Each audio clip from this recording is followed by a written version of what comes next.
Tsahal continue de pilonner le quartier de Daria, dans le sud de Beyrouth, et le Hezbollah continue de tirer des salves de roquettes sur la Galilée, dans la partie supérieure d'Israël. Mais Israël a définitivement le dessus. Au cours du week-end, un autre agent terroriste du Hezbollah a été éliminé par une frappe aérienne israélienne au cœur de Damas, en Syrie. Tout cela intervient alors que l'on parle d'un accord de cessez-le-feu. Mais la décision d'instaurer ou non ce cessez-le-feu est entre les mains du guide suprême iranien, l'ayatollah Ali Khamenei, et du corps des gardiens de la révolution islamique. Pendant ce temps, dans la bande de Gaza, le Hamas a lancé des roquettes sur le territoire israélien au cours du week-end et Tsahal doit maintenant évacuer la zone, d'où sont partis les tirs et la débarrasser des terroristes du Hamas. Dans le même temps, le Hamas a publié une vidéo dans laquelle il affirme avoir exécuté une femme en otage et Tsahal a déclaré qu'elle enquêtait sur cette allégation. Dans le même registre, l'attention se porte sur les Émirats arabes unis, où un émissaire de l'organisation juive Chabad a été enlevé et assassiné. Tout porte à croire qu'il s'agit d'agents iraniens qui se sont déjà réfugiés en Turquie. Plus loin de notre région, nous assistons à un drame incroyable qui s'est déroulé à La Haye. La Cour pénale internationale a émis des mandats d'arrêt à l'encontre du Premier ministre Benjamin Netanyahou et de l'ancien ministre de la Défense Yoav Galland, soupçonnés d'avoir commis des crimes de guerre dans la bande de Gaza. Les réactions à cette décision sont venues du monde entier. Les États-Unis ont opposé un refus catégorique, tandis que de nombreux autres pays occidentaux ont tergiversé ou déclaré qu'ils arrêteraient les responsables israéliens s'ils atterrissaient dans leur pays. Mike Waltz, que le président américain élu Donald Trump a choisi comme conseiller à la sécurité nationale de sa nouvelle administration, a déclaré que le monde devait s'attendre à une réponse forte contre le parti pris antisémite de la Cour et des Nations Unies qui interviendra en janvier. Nous avons beaucoup à dire aujourd'hui, alors plongeons dans les détails. Je m'appelle Yair Pinto et voici votre rapport Boots on the Ground sur ce qui se passe en Israël au 415e jour de la guerre contre le Hamas, le Hezbollah, les Houthis au Yémen ou les milices chiites en Irak et en Syrie, qui opèrent tous sous les directives de l'Iran, le chef de l'axe du mal au Moyen-Orient. Avant de commencer, veuillez prendre le temps de cliquer sur le bouton d'abonnement afin de ne jamais manquer un autre épisode de Boots on the Ground. Le portail d'information Ashraq El-Awsat, basé à Londres, a cité ce week-end des sources syriennes selon lesquelles Ali Moussa Dagdouk, haut commandant du Hezbollah et fondateur de l'unité secrète de l'organisation sur le terrain du Golan, serait décédé. Il avait précédemment été gravement blessé lors d'une frappe aérienne attribuée à Israël sur la capitale syrienne, Damas. Dagdouk est ainsi le dernier d'une longue série d'agents terroristes de haut rang du Hezbollah à avoir été retiré du champ de bataille au cours des derniers mois, mais il n'était pas seulement un ennemi d'Israël. Selon un haut fonctionnaire du ministère américain de la Défense, Dagdouk a participé à la planification de l'une des attaques les plus sophistiquées contre les forces américaines en Irak en janvier 2007. Lors de cette attaque, un groupe de terroristes déguisés en forces de sécurité américaines s'est infiltré dans une installation militaire commune à Karbala. Ils étaient munis d'armes américaines et parlaient anglais, ce qui leur a permis de franchir plusieurs points de contrôle de sécurité jusqu'à ce qu'ils atteignent un bâtiment abritant des Américains et des soldats irakiens. Les terroristes ont pris le contrôle du bâtiment à l'aide de grenades et d'explosifs. Ils ont tué un soldat américain et en ont capturé 4 autres qu'ils ont ensuite assassinés alors qu'ils s'échappèrent de la zone et que d'autres forces américaines les poursuivaient. Une fois de plus, Israël a éliminé un terroriste du Hezbollah qui était un ennemi mortel de l'État juif et qui avait aussi le sang de soldats américains sur les mains. Mais cet homme diabolique n'était pas la seule cible de l'armée de l'air israélienne au cours du week-end. Sous la direction des services de renseignement, l'armée de l'air a également attaqué plusieurs quartiers généraux et d'autres infrastructures terroristes du Hezbollah dans la région de Daria, à Beyrouth, au cours des derniers jours. Ces attaques s'inscrivent dans le cadre des efforts déployés par Tsahal pour réduire les capacités du Hezbollah à mettre en œuvre divers plans terroristes contre l'État d'Israël. Elle visait en particulier à dégrader et à détruire les ateliers et les usines où le Hezbollah fabrique des armes destinées à blesser les citoyens israéliens.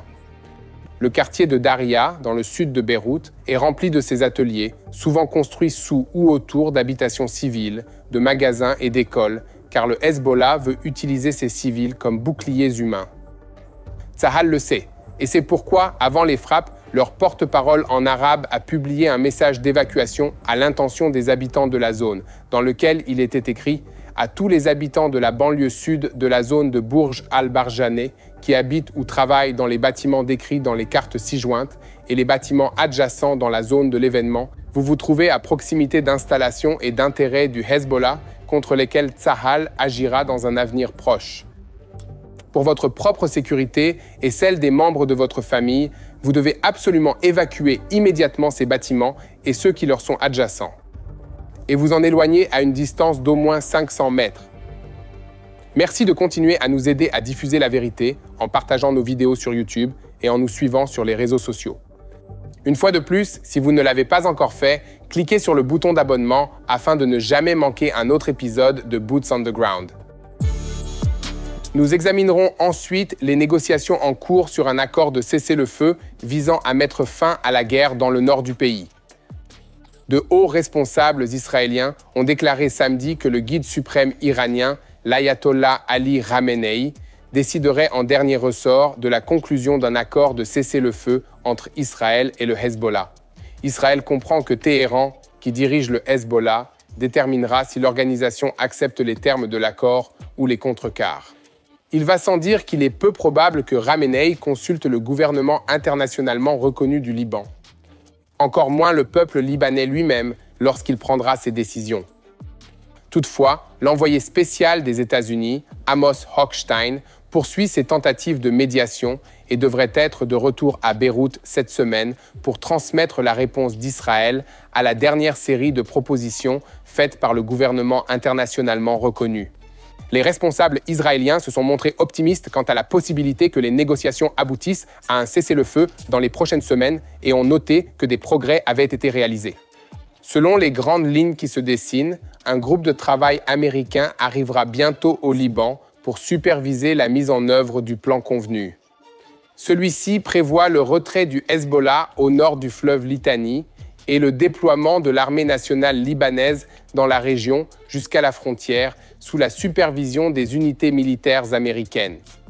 Tsahal se retirera de leur côté de la frontière dans un délai de 60 jours et selon certaines informations, Tsahal prévoit déjà de se redéployer vers le sud. Cependant, deux désaccords principaux doivent encore être surmontés. Le premier concerne la possibilité que des troupes françaises participent à la force de surveillance au sud Liban aux côtés des Américains.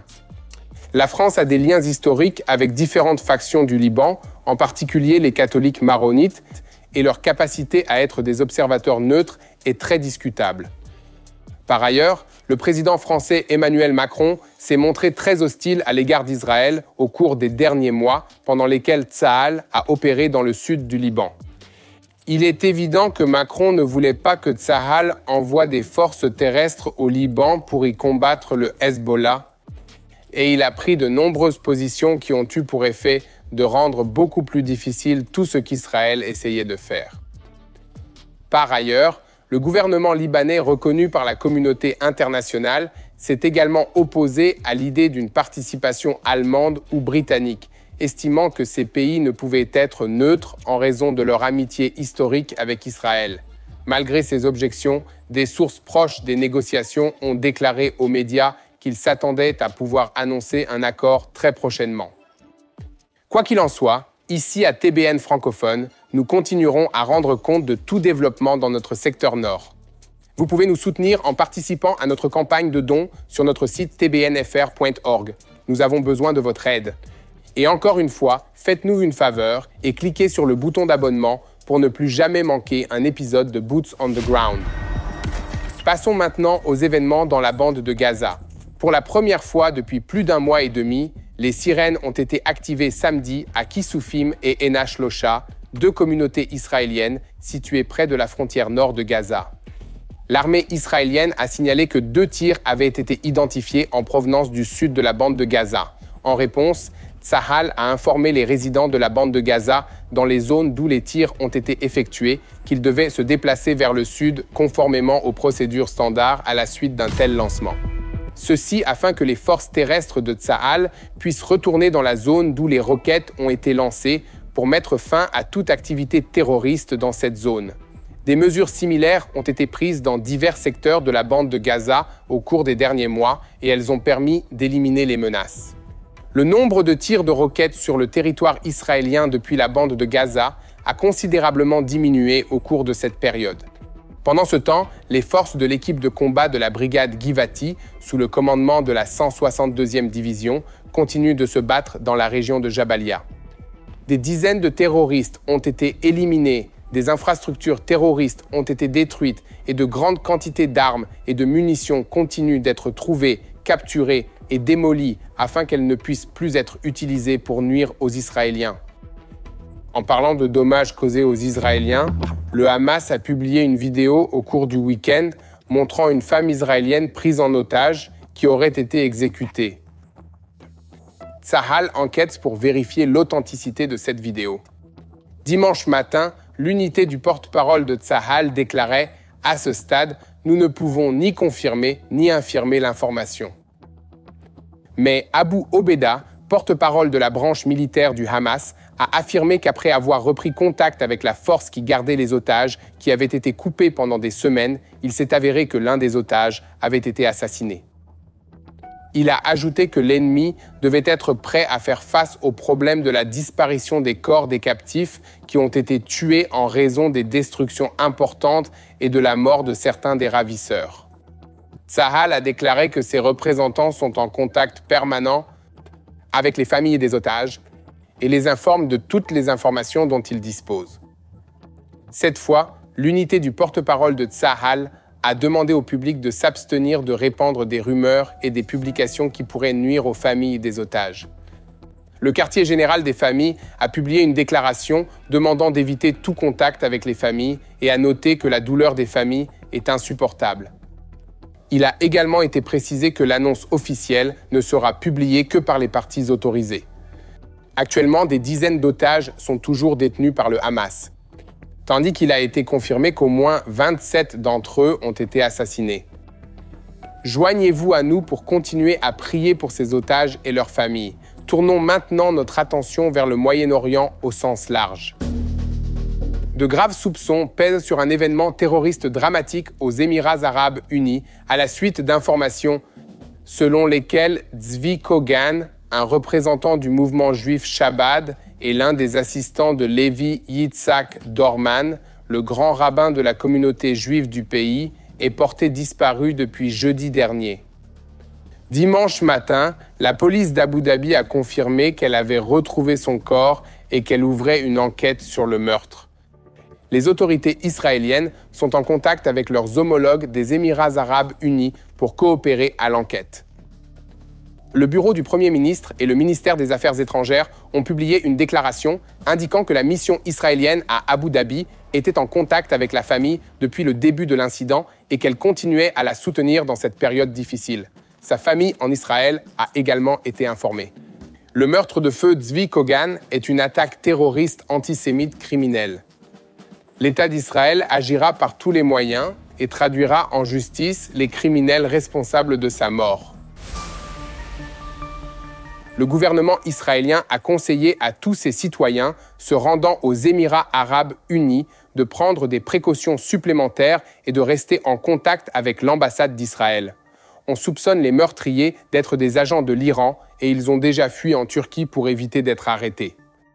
Les images du vaste réseau de caméras en circuit fermé que les autorités des Émirats arabes unis utilisent pour surveiller les mouvements dans leur pays sont en train d'être examinées pour essayer de trouver des indices qui aideront les autorités à trouver les responsables de cet attentat terroriste. Ici, à TBN-FR, nous continuerons à couvrir tous ces développements et nous avons besoin de votre aide pour que nous puissions continuer à produire un contenu actualisé sur ce qui se passe en Israël. Vous pouvez faire un don pour soutenir nos efforts en visitant notre site web à l'adresse tbnfr.org. Tout soutien financier sera une bénédiction. Nous allons maintenant nous intéresser au Moyen-Orient dans son ensemble. Mati Shoshani, analyste principal du Moyen-Orient à TBN, va nous parler de ce qui se passe dans notre voisinage. Mais tout d'abord, une nouvelle de dernière minute sur la scène internationale. La Cour pénale internationale de La Haye a émis des mandats d'arrêt à l'encontre du Premier ministre israélien Benjamin Netanyahou et de l'ancien ministre de la Défense Yoav Gallant, les accusant de crimes de guerre présumés lors du récent conflit dans la bande de Gaza. Les mandats visent également le chef du Hamas, Mohamed Def, malgré les informations faisant état de son élimination. Mati, pouvez-vous nous parler de cette décision spectaculaire de la Cour pénale internationale ?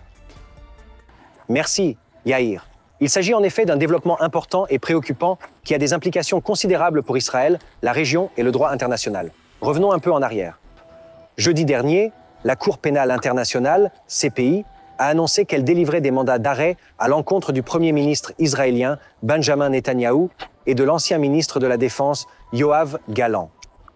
Ces accusations portent sur des crimes de guerre et des crimes contre l'humanité présumés, notamment l'utilisation de la famine comme méthode de guerre, le meurtre, la persécution et d'autres actes inhumains au cours des récentes opérations militaires d'Israël dans la bande de Gaza. La CPI a déclaré qu'il y a des motifs raisonnables de croire que Netanyahou et Gallant sont pénalement responsables de ces infractions, soit directement, soit dans le cadre d'un effort conjoint avec d'autres. En outre, la Cour a délivré un mandat d'arrêt à l'encontre de Mohamed Def, le chef militaire du Hamas, bien que son statut actuel, vivant ou mort, soit contesté, Israël affirmant qu'il a été éliminé au début de l'année. Le gouvernement israélien a réagi avec véhémence, dénonçant la décision de la CPI comme antisémite et la comparant à une affaire Dreyfus des temps modernes. Dans un communiqué officiel, le bureau du Premier ministre a déclaré qu'Israël rejetait ce qu'il a qualifié d'accusations absurdes et fausses émanant d'un tribunal partial et politisé. En outre, ils ont critiqué le procureur général de la CPI, Karim Khan, l'accusant de mauvaise conduite personnelle et suggérant que la décision est motivée par des considérations politiques, compte tenu notamment des allégations de comportement inapproprié formulées à son encontre au début du mois. Mon opinion personnelle est qu'il n'y a aucun doute sur le fait que tout cet événement est politiquement chargé à la base. Il n'y a aucune comparaison, qu'elle soit morale ou juridique, entre le Premier ministre Netanyahou et l'ancien ministre de la Défense Gallant et les actions auxquelles ils sont comparés par rapport au Hamas, au Hezbollah, à l'Iran et à d'autres dirigeants qui ont été accusés et poursuivis dans le passé par la CPI. Le Premier ministre Netanyahou affirme qu'aucune pression extérieure ne dissuadera Israël de défendre ses citoyens et d'atteindre les objectifs fixés au début de la campagne militaire. Pendant ce temps, la décision de la CPI a suscité des réactions mitigées de la part de la communauté internationale. Aux États-Unis, des personnalités de haut rang, y compris des membres de la future administration Trump, ont exprimé une forte opposition à la décision de la CPI. Il semble que les États-Unis pourraient prendre des mesures importantes contre la CPI, y compris éventuellement des sanctions ou des mesures législatives visant à protéger les responsables israéliens contre les persécutions. Le Premier ministre canadien, Justin Trudeau, a quant à lui déclaré que le Canada arrêterait les responsables israéliens s'ils atterrissaient dans le pays. Dans l'Union européenne, les réactions ont été mitigées. Certains fonctionnaires de l'Union européenne et dirigeants de gouvernements individuels ont appelé au respect de l'indépendance de la CPI et de ses décisions.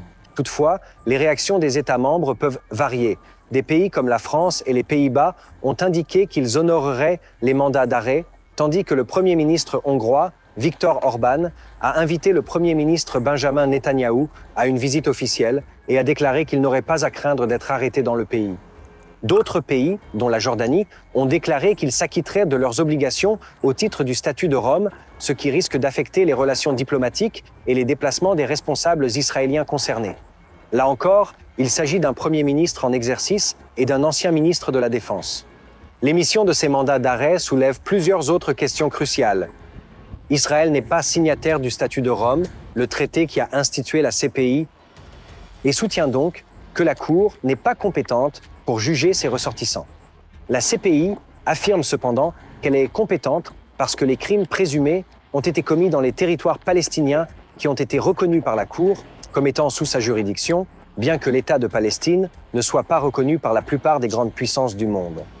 Toutefois, le Premier ministre Netanyahou et l'ancien ministre Gallant pourraient être limités dans leurs déplacements internationaux, en particulier dans les pays qui reconnaissent la compétence de la CPI et sont tenus d'exécuter ces mandats d'arrêt. Cette évolution pourrait également compliquer les négociations en cours ou à venir entre Israël et les Palestiniens, ainsi que la diplomatie régionale au sens large. La décision de la CPI intervient après près de 14 mois de guerre entre Israël et le Hamas, qui a commencé lorsque le Hamas a perpétré un massacre d'Israéliens le 7 octobre 23. En réponse à cette attaque, Israël a lancé de vastes opérations militaires visant à réduire les capacités du Hamas. Le conflit a provoqué des dégâts considérables et des victimes civiles dans la bande de Gaza, ce qui a suscité l'inquiétude de la communauté internationale quant à la situation humanitaire à cette époque. L'utilisation délibérée par le Hamas de civils gazaouis comme boucliers humains a été largement documentée, mais de nombreux gouvernements et organisations internationales ne semblent pas s'intéresser aux réalités de ces actions. Les accusations de la CPI se concentrent sur les allégations selon lesquelles Israël a utilisé la famine comme méthode de guerre, en imposant des blocus stricts et en restreignant la circulation des biens essentiels, notamment la nourriture, l'eau, les médicaments, le carburant et l'électricité dans la bande de Gaza. Un autre chef d'accusation est qu'Israël a commis des actes de meurtre et de persécution résultant d'actions militaires qui auraient visé des populations civiles. Une autre accusation plus générale est qu'Israël s'est livré à d'autres actes inhumains, notamment en créant des conditions qui ont entraîné d'importantes souffrances au sein de la population civile. Israël maintient que toutes les restrictions étaient nécessaires pour des raisons de sécurité afin d'empêcher l'acheminement d'armes et de matériel vers le Hamas et qu'il s'est efforcé de minimiser les dommages causés à la vie civile. Pour vous donner mon avis et mon évaluation, ce développement est sans précédent et pourrait avoir de profondes implications pour les relations internationales et le concept de souveraineté des États, et plus particulièrement pour l'État d'Israël et ses alliés. D'une part, l'obligation de rendre compte des actes commis pendant les conflits est essentielle pour faire respecter le droit international et protéger les droits de l'homme. La CPI a été créée pour traiter les crimes graves qui concernent la communauté internationale dans son ensemble. Mais d'autre part, Israël est une nation démocratique confrontée à des problèmes de sécurité complexes, notamment aux menaces d'organisations terroristes telles que le Hamas, qui est désigné comme une organisation terroriste par de nombreux pays. La responsabilité de l'État de protéger ses citoyens est primordiale et les décisions militaires sont souvent prises sous une forte pression et dans l'incertitude. La décision de la CPI peut être considérée par certains comme politisée, ce qui pourrait nuire à sa crédibilité et à son efficacité. Elle soulève des questions sur l'équilibre entre la poursuite de la justice et le respect de la souveraineté des nations, en particulier celles qui ne sont pas parties au statut de Rome. En outre, cette action pourrait entraver les efforts de paix en augmentant les tensions et en réduisant la confiance entre les parties concernées. Elle pourrait également créer un précédent qui affecterait d'autres nations engagées dans des conflits asymétriques avec des acteurs non étatiques. Dans les jours et les semaines à venir, nous pouvons nous attendre à une activité diplomatique importante, Israël cherchant à obtenir le soutien de ses alliés et examinant les options juridiques qui s'offrent à lui. La communauté internationale suivra de près l'évolution de la situation. Il est essentiel que toutes les parties abordent cette évolution en mettant l'accent sur la désescalade et en s'engageant à dialoguer. L'objectif ultime devrait toujours être de trouver une voie vers une paix et une sécurité durable pour les Israéliens et le peuple palestinien. Nous continuerons à suivre la situation et à fournir des mises à jour dès que de nouvelles informations seront disponibles. Et maintenant, à vous, Yair. Merci beaucoup, Mati. Ici, à TBN francophone, nous continuerons à diffuser la vérité. Et nous vous demandons de nous aider en partageant nos vidéos sur YouTube, en vous abonnant à cette chaîne YouTube et en nous suivant sur les réseaux sociaux. Avant de conclure, nous avons une autre nouvelle de dernière minute concernant une fusillade à proximité de l'ambassade d'Israël à Amman, en Jordanie. Selon des témoins oculaires, un homme armé a ouvert le feu sur des unités de la police jordanienne déployées dans la zone et a été éliminé par les tirs de riposte. 3 membres de l'unité de police jordanienne ont été modérément blessés dans l'échange de tirs. Une déclaration du gouvernement jordanien a confirmé que l'attaque était dirigée contre la police. Nous vous demandons de vous joindre à nous pour prier pour le prompt rétablissement de ces policiers et pour le maintien de la stabilité du royaume hachémite de Jordanie, qui revêt une grande importance stratégique pour Israël et l'ensemble de la région. Par ailleurs, le président israélien Yitzhak Herzog s'est entretenu avec le futur président élu des États-Unis, Donald Trump, au cours du week-end et a soulevé la question des 101 otages israéliens toujours détenus dans la bande de Gaza. Herzog aurait parlé sans détour à Trump en disant « Vous devez sauver les otages », ce à quoi Trump a répondu qu'à sa connaissance, la plupart des otages restants étaient probablement morts. Herzog a répondu que les services de renseignement israéliens pensaient que la moitié des otages étaient encore en vie. Selon une source au fait des détails de la conversation, M. Trump a été surpris et a déclaré qu'il n'était pas au courant de cette information. Les amis, merci de vous tenir aux côtés d'Israël en cette période importante de l'histoire de ce pays. Merci de partager la vérité, d'aider des millions de personnes dans le monde à savoir ce qui se passe dans cette région, dans cette guerre. Si vous voulez nous aider, vous pouvez partager ces vidéos. Vous pouvez vous abonner à TBN francophone sur YouTube et vous pouvez nous suivre sur les réseaux sociaux. Mais la chose la plus importante que vous puissiez faire est de vous unir dans la prière, car il s'agit d'une guerre spirituelle. Alors, s'il vous plaît, unissez-vous dans la prière pour les soldats de Tsahal qui se battent au Liban, dans la bande de Gaza, en Judée et Samarie, dans cette région. Unissez-vous dans la prière pour que les otages retrouvent leurs proches en Israël. Prions pour tous les civils touchés par ce conflit, par ces organisations terroristes.